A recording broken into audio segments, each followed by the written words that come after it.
Welcome, everyone. This is Coaching in Session. My name is Michael Rearden, and I will be your mindset coach today. And today we're going to be talking about podcasting.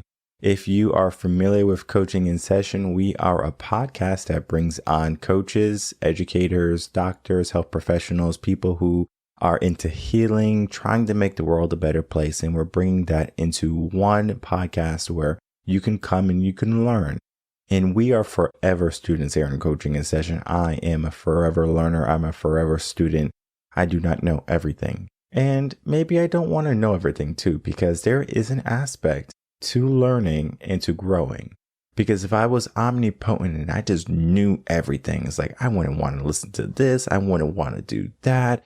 We do have to have a sense of humility when it comes to learning and growing. The fact that I don't know everything, or the fact that I can look at something in a different way, is so inspiring, because now I'm not just simply saying, well, I know everything. I know how to be successful and I do this. Everyone, you need to follow what I'm doing because it made me successful. However, there's an infinite amount of paths that you can take that can lead to your success, to the success that you want, not so much of what society wants. And today I'm going to be bringing on a podcast coach, and this is going to be relevant to not just the people who are making the podcast, or the people who will like to make the podcast, or maybe even people who just like podcasts. This is going to resonate on so many levels of life. The life journey of Roy, my guest, the aspect to learning and growing, and then to see the process of growth. Many people, when they think about growth, they look at the numbers, they look at the analytics, they don't look at the change that they make. They only look at what's right in front of them. However, what's going on inside of you? How do you feel? Are you making a difference? Do you think what you're bringing is good for the world? Well, in this episode, we're going to be talking about all of that and much more, maybe giving some tips and tricks on how you can make your podcast shine if you have one. Let's get into that interview with Roy and myself and begin to learn about how your message has a voice and how you have to listen to it. When I think about yesterday. Welcome, Roy Coughlan, to Coaching in Session. How are you doing today? I'm very good. Thank you very much, Michael, and thanks for having me on the show. No problem. Today, we're going to have you on as a podcast coach. We're going to be talking about your work, how you help people, and we're going to maybe learning some tips of the trade, because so many people today are starting podcasts. Many people are becoming authors. They're writing books. They're doing things for the first time, and they might not know everything, maybe be the most effective. And I think it's important that we have someone there to guide people who are trying to do these things that are going to give them more purpose, fulfillment, meaning, but they need a little bit of directive in the beginning. So we're going to be learning all about that in this episode today. But before we do that, tell the world who you are, what you do, and how you help them. Thank you very much. My name is Roy Coughlan. I'm originally from Cork in Ireland, which is the south of Ireland. So it's the biggest area in Ireland, but the second biggest in population. And like 15 years ago, I moved to Łódź in Poland, which is in the center of Poland, third city. And basically what I'm doing, I'm a serial entrepreneur, but what I'm doing for the last few years, I've been podcasting for 5 years. So I'm helping people start a podcast. And I'm also helping people get on podcasts as well, because I've realized there's a load of agencies that were contacting me and they were so unprofessional, and it just annoyed me. I was like, they're not serving the clients.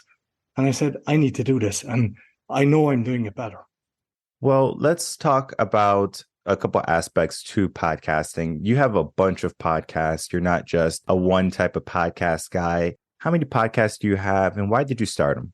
I have 5 podcasts. And I suppose it's a bit of a long story how it all happened, but if you'd like to hear the whole thing, I was doing a lot of real estate, and I was like the president of all the companies in Poland, we'd syndicates. And when the crash happened, I was still doing very well, but all the investors who were 10 times more wealthy than me lost everything. And I thought, they'll get it right. It'll come good. So I just increased my money into it, and I said, it'll come right. And it didn't. So eventually all the deck of cards fell down. And in Poland, you're personally liable as the president. Nobody, like the accountant didn't tell me, the solicitors didn't tell me. So instead of me kind of making like €5 million, I was personally liable for €5 million and lost my houses, lost my personal belongings. And just through that, then I kind of started doing meditation and cleared the decks, but it took a few years. And then I went to it was a Mind Valley event, A-Fest, and the event was What's Your Quest? And at that, I said, I want to expose all of this, because through my journey of courts, bailiffs, I saw this was really corrupt.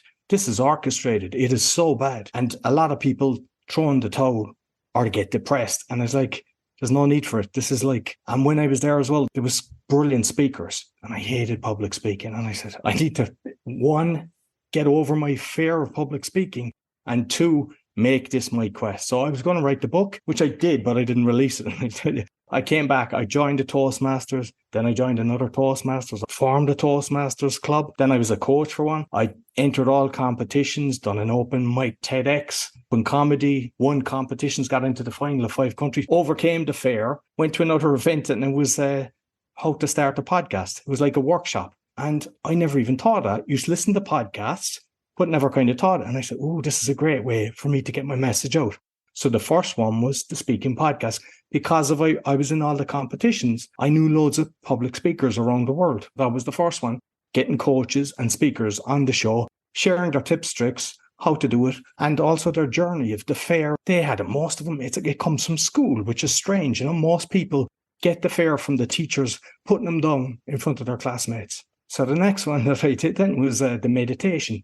Because I kind of overcame what I went through from meditation. But I remember there was one of them, it was like the 6 phase meditation, and then it disappeared. There was another one, then they started charging for it. And I said, when people are done, they don't need to be this to happen. I had met a load of meditators and I said, listen, I'm going to create a meditation podcast. Will you give me meditations? As it turned out, I'm interviewing a lot of them, and then they give me 1, 2, maybe 5 different meditations, and we talk about song meditation, breathwork, chakras, yoga, even all that kind of stuff, and that's doing well as well. The next one was to learn Polish. So as I mentioned, I moved to Poland. I'm not the best at languages. So in Ireland, we go to school from age 4. We learn Irish from 4 to 17. If you ask me, say something in Irish, and most people are like that, because it was kind of I could tell you a prayer in Irish, which is sad. That's how it was taught to us. You just had a memory system. So when I went to Poland, I was trying everything. I was trying Rosetta Stone. I was trying Pimsleur. I started doing lessons in the evening, but because I was running so many companies, I was exhausted.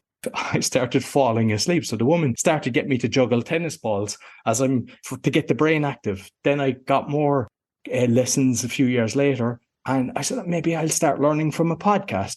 And the only ones that existed were scripted or only in Polish. I said, that's not the way to do it. Basically, with my ex-wife, she was the teacher. That's how I met her. She's the teacher. I'm like the student. And it's got over 2 million views and downloads between the video and the audio. It's doing very well. And they're just 5 to 10 minutes.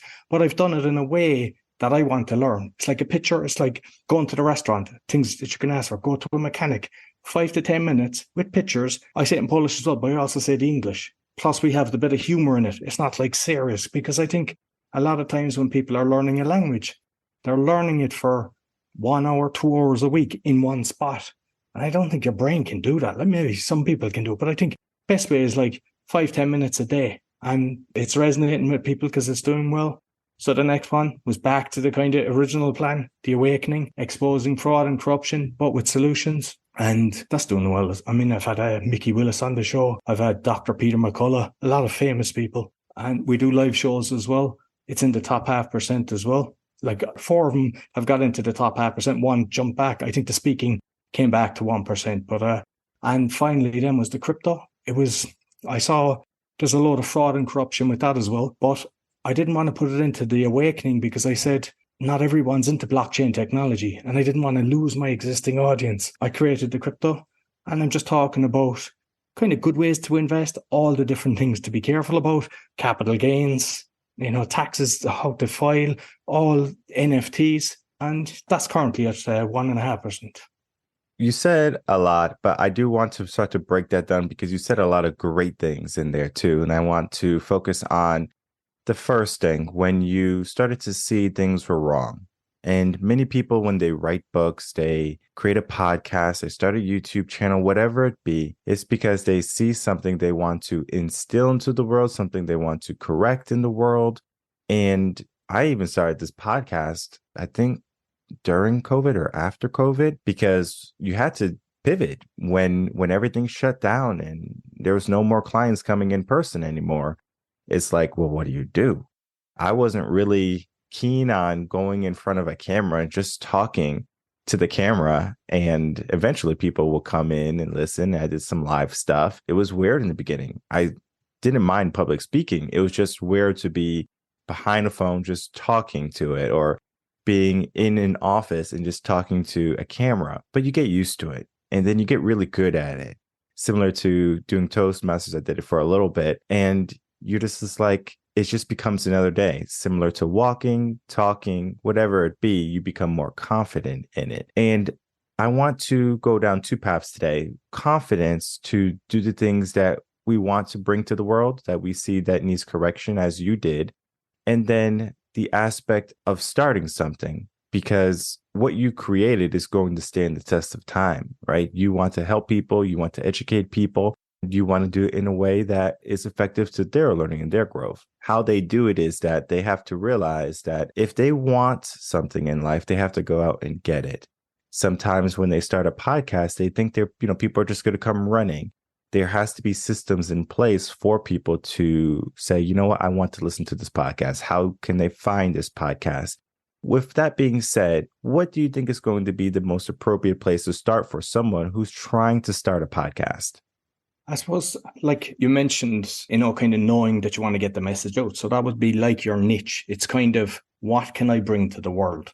That would be the first thing. At the start, you were kind of talking about maybe authors and stuff like that, because a lot of them, they're doing the rounds on a show and different podcasts. And it's a lot of work actually getting on a lot. So by them actually creating their own podcast and talking about their book, because they can break it down into a lot, and they might start writing another one or getting in different people, and as well as kind of promoting their own services. A lot of times that's the first thing that people are kind of doing about, oh, how much can I make from doing this? For me, it was never about the money. It was always kind of like, this is about the message. Later on, it was kind of like, ooh, this is costing me money instead of making me money. I mean, it was never, other things were feeding it, but I didn't expect it to be so many different costs, between Zoom, Candy, stuff, all these little things, even the website, if you're using depending on the platform, like just by doing that, to be cautious of what your initial plan is. When I'm talking to people, if they're saying, I'm doing this because I want to make money, I kind of say, this is a slow game. This is something will definitely make you money, but you're talking about the numbers. I mean, some people, it's like a shop door and they're kind of waiting. They're thinking, yes, they're all going to come running. And there's crickets being heard in the background. You kind of have to go get your message out. And the problem is, a lot of people, like, one, they get actually, like, because I know so many different podcasts, a lot of them get depressed when they say, oh, I've only 10 people viewing an episode, or 30. And what I say to them is, I mean, you said you were in Toastmasters. So like what I say, if you went into a room and there was 20 people there, most speakers are delighted 20 people are in a room paying attention to them. And if you come back next week and 2 are gone, but there's 2 new people there, you wouldn't care. You'd say, yeah, next speech, let's go. But unfortunately, people are looking at Joe Rogan, 10 million and whatever million and all these other things. And they're looking at like Mr. Beast on YouTube. And they just assume that's the norm.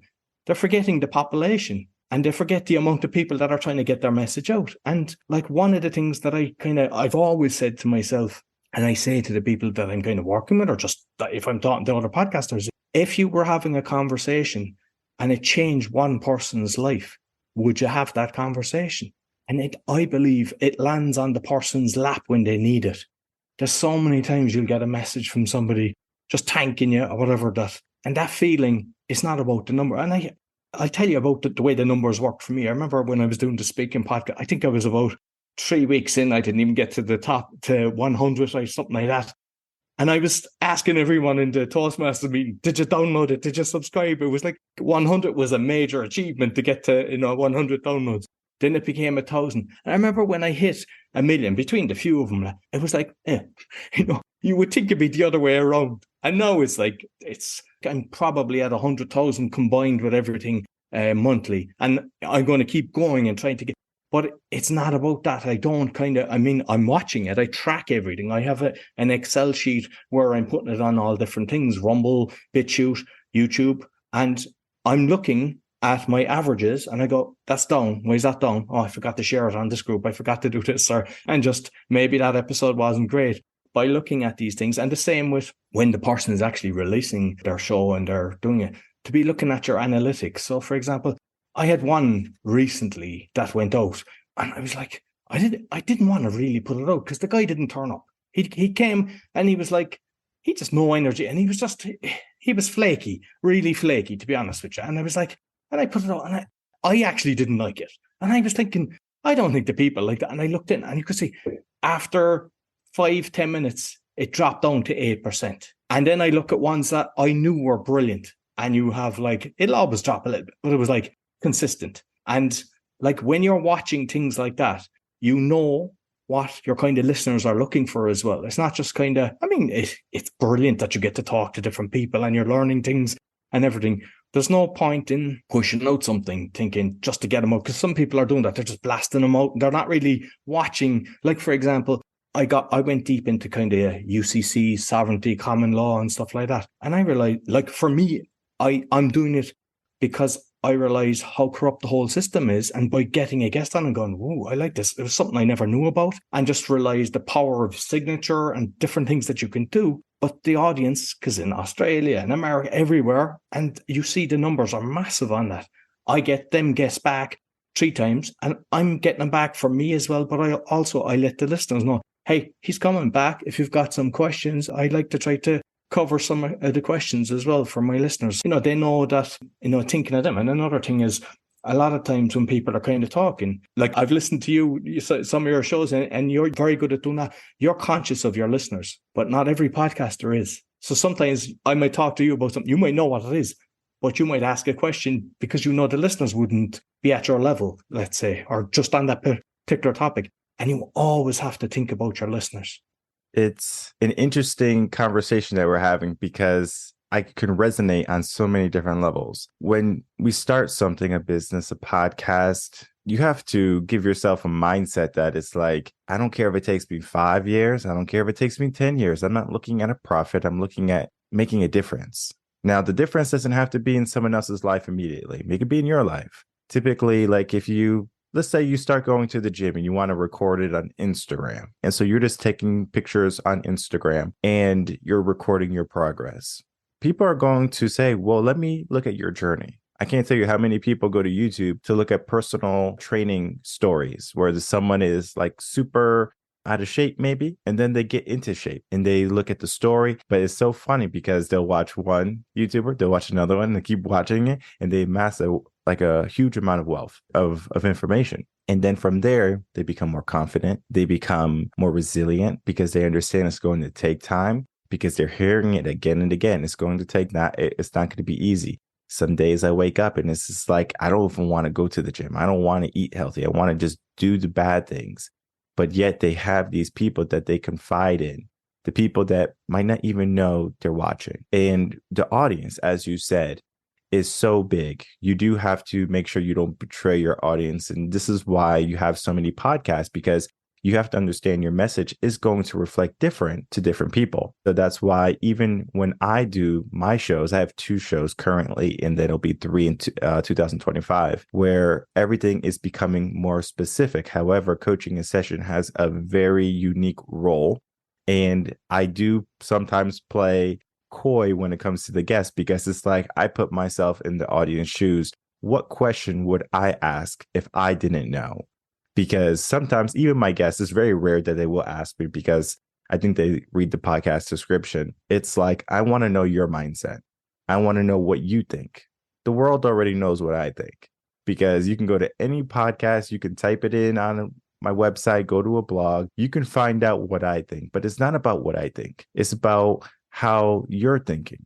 Is this way a good way to be thinking? Think of it as, if you're a pessimistic person and you just think negative all the time, you are a glass half empty type of person. Is that going to be beneficial for the long term? You said something about looking at podcast downloads. or looking at views, that's the quickest way to lose your determination and focus, because it's about making a difference. It might be one person. It might be a group of people. As you said, you go into the room, there's 20 people. You're so elated. You're like, this is great, 20 people to listen to. But yet people, as you said, they want the accolades. They want the notoriety. They want the fame. They want the millions of views. We can work toward that. But there's something special when we can say we helped a person today. Give yourself a little bit of gratitude or a little bit of leeway in your day, in your personal life, not even looking at technology anymore. How many people have you helped today in your own personal life, people that you can touch? How many people have you called and said, hey, I appreciate you. I just want to let you know that.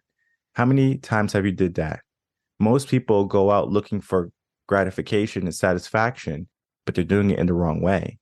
And when you start a business, start a podcast, you are going on a journey, we have to bring that mindset to it too. It's not so much of, all right, yeah, I got 100,000 views. We're doing good. It can feel good for the moment, but happiness is not so much of the destination. It's about the journey. Did you enjoy the podcast?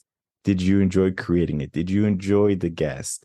Sometimes people don't even look at that. And quality control is big here in Coaching in Session. Just because I have you on for a recording, it doesn't mean you're going to make it onto the podcast. Sadly, I have a folder full of people who don't have episodes, but I might do something with it, maybe create a clip of a good part, but the total message is not in line with what I'm looking for, because everyone has a message. It's just that sometimes they haven't perfected it yet. And so when I bring people in front of my audience, guests like yourself, the message is your story. But however, sometimes people haven't done the healing. Sometimes people haven't focused. Sometimes people are so one-track minded that they can't focus on every little thing. And this is where I want to go with this. That one-track mind, they look at the views only. They look at the money only. They look at the quality control only. What is the perfect encompass to developing something that you can be proud of and the world can also aspire to maybe attain because it's so good? I think one is people have to kind of leave the ego at the door, which is very hard for people, because most people, I don't think they've learned to accept, even with, say, all the craziness going on in the world at the moment. Some people, even though they know what their thought process was before, there's so much information about it, irrespective of whatever it is, but they will never put up their hand. And it's kind of the same in the podcasting world. Like they have to make it more about the mission.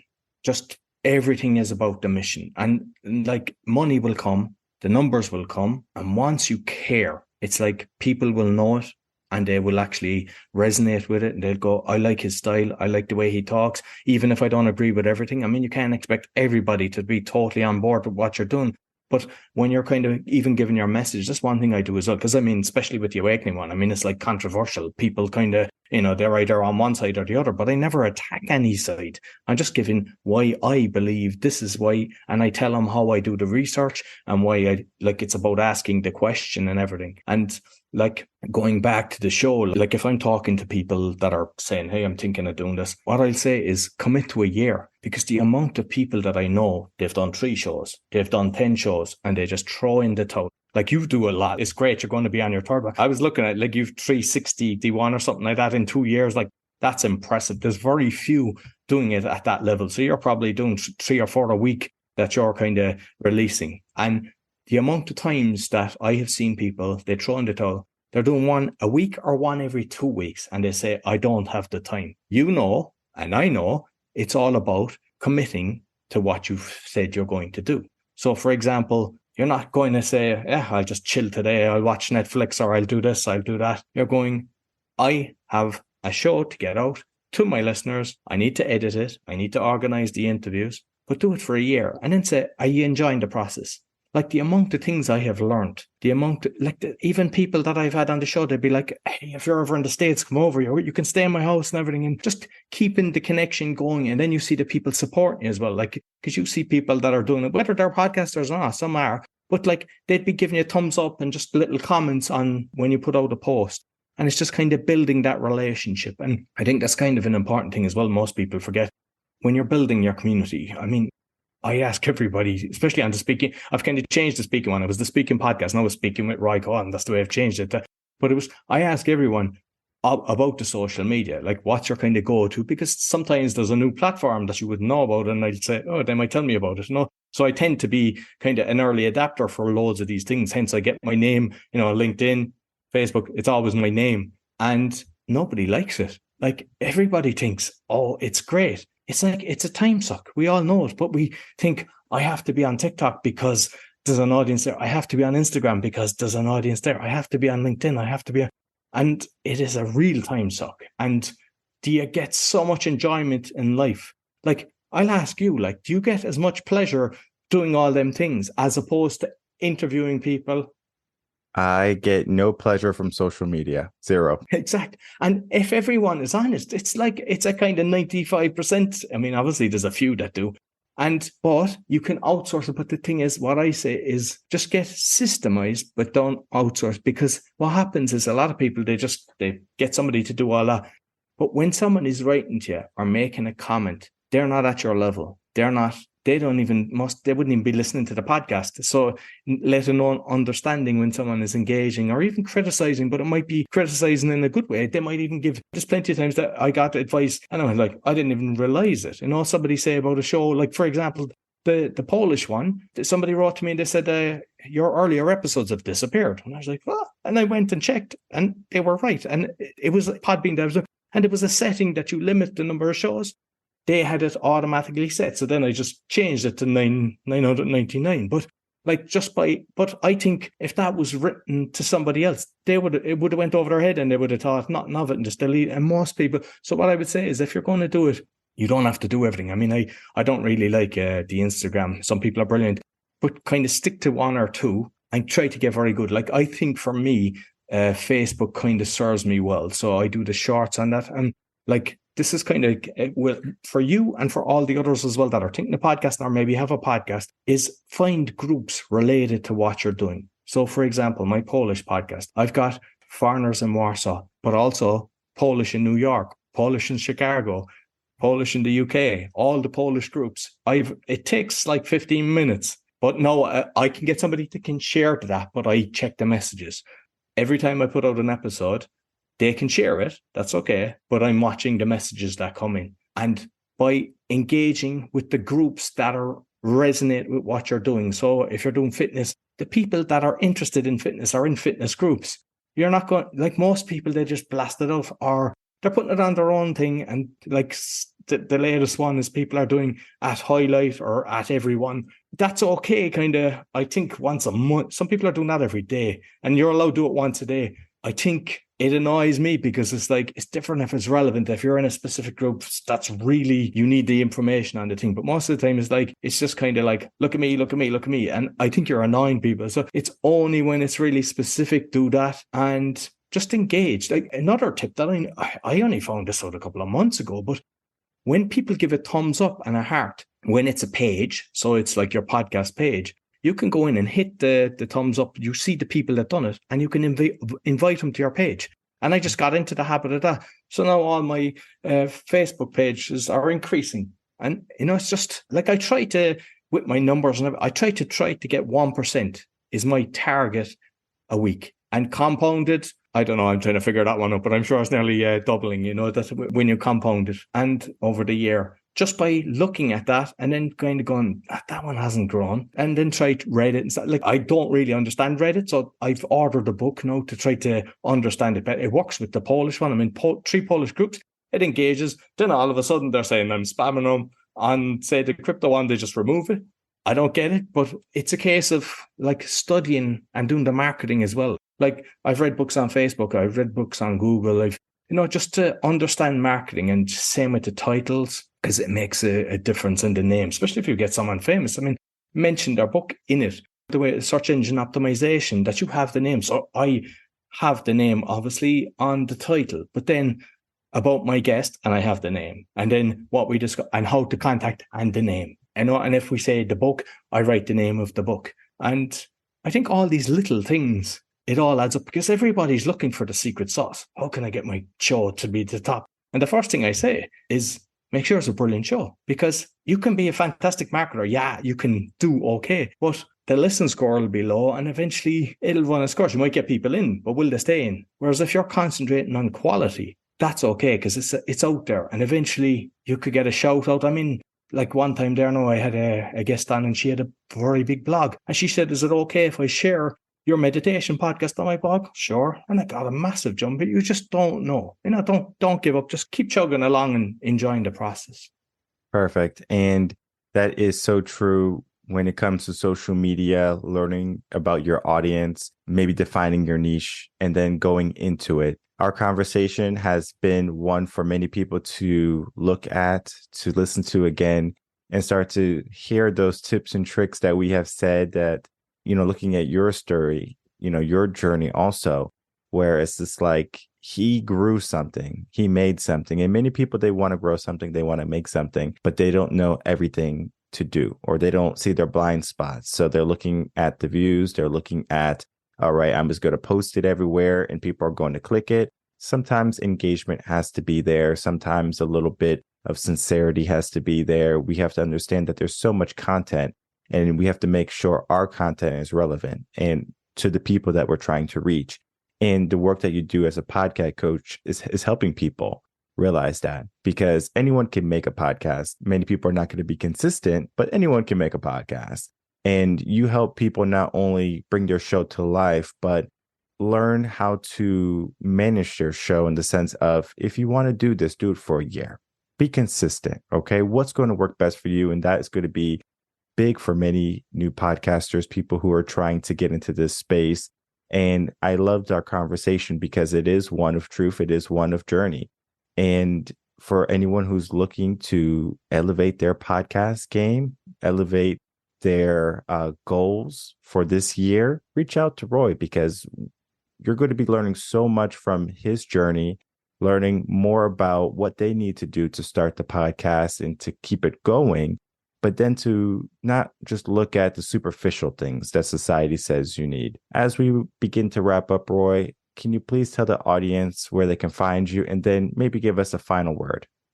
So I don't know, will they see the video, but basically it's bio.link/podcaster. And if it's not, like on my own shows, I always have the QR code. So basically it's something that I encourage people to do as well, because before with QR codes, you needed a special app and everything. Now it's just get your camera and it gives you the button and it brings you to all the links. So for me, it brings them to all the things I'm doing, all my 5 podcasts, as well as the coaching and everything. And like, that's what I would kind of wrap up by saying is make it easy for people to get you. Like I do the live show and I've told like one of the girls that does it on me, I said, look, you're putting down all these different links, create a bio link, like Linktree. I prefer a bio link. I just think it looks more professional. That way people go in and if they're interested, they'll actually look at your YouTube. They'll look at your, different, the audio and stuff like that, and make it easy for them. Where sometimes people just, they list all the different things. And I think it's like you hear the person that's selling the candles, they sell 3 candles, they make a load of sales and they go, oh, I'm going to have 12 candles, and they make less sales because people are kind of, and I think it's probably the same if you have in the show notes, you've got 50 links, and kind of make it easy for people to find you. Okay. And I'm going to make it very, very easy for people to find you. The link is going to be in the description box below where they can find you. The bio tree or the Yeah, bio.link/podcaster. The bio link. Yes. I'm going to put that there. That's going to be your one link. And it's going to be connected to everything, your Facebook group and your website. And people can choose, right? Because I think that is going to resonate with more people because, as you said, everyone gravitates toward a certain platform. Some people like Instagram. Some people hate Instagram. Some people swear by TikTok. Some people do not want to watch or be a part of TikTok. It is important that you're on the different platforms, but the ones you resonate with is going to be your focus. And I think Roy is spot on with finding your audience, bringing quality, and then sharing what you think the world is missing, because it's going to give you so much more purpose and fulfillment. I want to thank you so much, Roy, for coming on, spending some time with me today and talking about your work. All right, everyone, I'd like to thank you so much for watching that episode with Roy Coughlan and myself. As you can see, great guy, wonderful man. When I reached out to him, we had a little bit of a scheduling error time because when I typically do my podcast recordings didn't align with his time because he's over the pond, he's over the sea.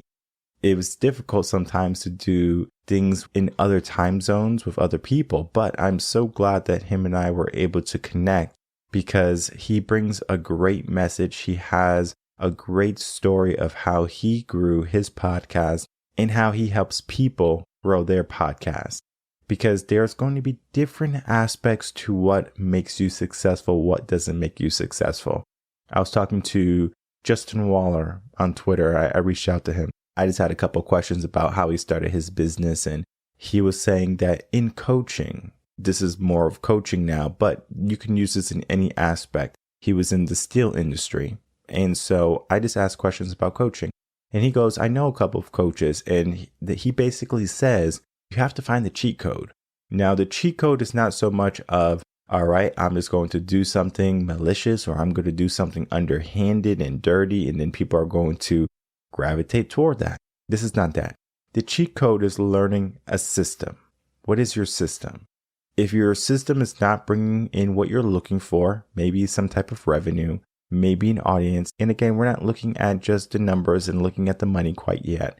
But we're looking at continual growth. Roy said 1%, right? We don't want much. It compounds over time. Now, when we're looking at what we are doing, we're not so much of looking at, okay, I made an episode once a week. All right, cool. Well, what is your system after you make the episode, right? You made sure the episode is quality. You did the editing. How do you share it?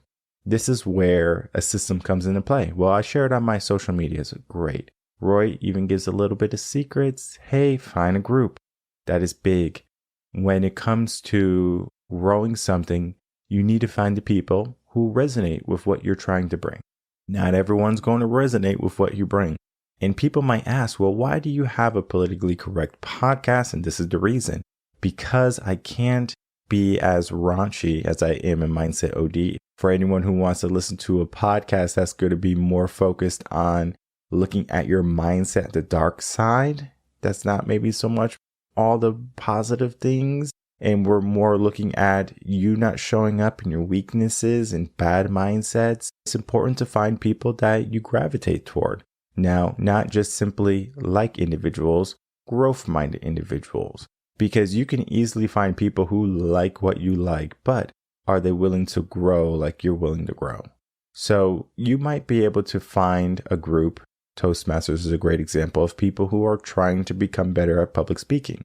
But yet, you might want to be a podcaster. You might want to be a better businessman. You might want to be a better parent or a better student. Whatever that might be, there is a coach for that. There is an educator for it. There's going to be some lessons somewhere in the world for that. Learning a language, reading books, right? There's book clubs for it. There's always opportunities to grow as a person. And many people, they're just looking at their life. How can I grow? How can I be good? But yet, sometimes if you take a backseat approach and you start to be the student once more, you can start to see, oh, I'm learning, I'm growing. Now I'm flourishing. The podcast, I mean, there's just so many aspects to the podcast. I didn't know this podcast was going to be this big. I thought I was going to stop on episode 100. But here we are, 300 plus, 400 soon. We are moving in a way that I didn't foresee. I'm not upset about it, but it's just interesting how the mind works. I can understand around episode 20 when I didn't get the views and I was getting maybe 20 downloads or whatever it was. I was like, I'm not really getting a lot of stuff, Then I hit 40 and I was like, this is cool, but there's billions of people in the world. Why am I only getting less than 100 views or 100 downloads? And I was just like, how can I make the change? I'll tell you the answer. I didn't make the change in the numbers. I made the change in myself. It didn't matter how many downloads I had. It didn't matter what type of analytics I was looking at. All I cared about was, was this episode better than the last episode? In the sense of, am I enhancing the quality? Early on in the podcast, this sound might have been off a little bit. The audio podcast is always going to be great. The YouTube, however, is going to always be a hit or miss because in the beginning, the audio was imbalanced and things like that. through the podcast provider I use, Buzzsprouts, they do most of that stuff for me. So it's like, regardless, they're going to be able to push out a really good episode. But then sometimes you have background noise, and I'm starting to listen to the background noise, and I'm like, Jesus, now I have to get rid of background noise. How do I do that? I learn, I grow. If you listen to episode 1 of Coaching in Session, there's a lot of spaces, there's a lot of issues because I'm thinking more. Now it's a little bit more fluid because I know how to portray the message I want to say. When that happens, it's like now we have a smooth flow of conversation, easy on the mind, and we grow as people because it's easy to digest versus, okay, this is hard to listen to. And I mean, I was listening to episode, I think 3 the other day. It was just like, let me go back to an early episode to see if I would listen to it. And sure enough, I would. I was like, whoa, this is actually pretty good. I can hold true to the sense of I created this. And when I created it, I said, I'm happy with this quality. And it's important that you are happy with what you create, because in a year, you're going to say, I'm happy with what I created, because that's a stepping stone to what you will create. Maybe you learn tricks of the trade. Maybe it can be a little bit of cringe. Oh, well, this is not the best, but you can be proud about your accomplishments. And this is what this episode's about, how you can be accomplished in what you have done, what you will do. Not so much only about a podcast, but every other aspect of your life. Because you might be in a situation where if you're in a profession, maybe you're a skilled laborer. You might have made a table once if you're a carpenter. Think about high school. The table might not have been a fraction of what you can do today. Maybe it wasn't sanded properly. The edges were jagged. It wasn't a good table. But yet when you made it, you were proud that you made that table. And today you have the most intricate designs. You are a master at your craft. You mastered the craft of making tables or carpentry. That can be in every aspect of your life. You could be the best lawyer, the best doctor, the best CEO, the best podcaster. Whatever your goal is, whatever your mission is, understand that there is a process for you to get there. It requires growing. It requires maybe a gradual succession in what you do. You get better at the things that you do. You get better when you do the things that you love. When you focus on that and not so much of who's watching you. Because if you know anything about life, it's not about who watches you. It's about if you could do the things when no one is watching you. This is a mindset that many people don't realize. Going back to just podcasting, many people, they have a message. They want to write a book. They want to do something. It's about redefining your vision, your purpose, what you want to accomplish. Looking at quality control, looking at consistency. There is so much when it comes to podcasting. This episode is just going to be the introduction. If you wanted to start something, if you wanted to enhance something that you have created in your life, because Roy has been there, he has built it, he has done it, he has grew it. And it's important that you have someone on your side that can help navigate you through those troubled waters that you might be experiencing, whether it be growing your podcast, whether it be growing your business. There's aspects to everything of that in this episode. Yes, he's a podcast coach, but we are all coaches in the sense of we want you to grow as a person. So all in all, reach out to Roy. Roy is going to be a wonderful coach helping anyone understand more about what they're trying to bring into the world. It could be a podcast. It could be a business. It could be simple logic about growing and understanding that we can become the best students in our life if we become aware of what we like, what we don't like, and then pushing out things that we can resonate with, not only today, but tomorrow also. My name is Michael Rearden. I'm a mindset coach. If you have any questions, email me coachinginsession@gmail.com, and I'll see everyone on the next episode of Coaching in Session. Until then, everyone take care.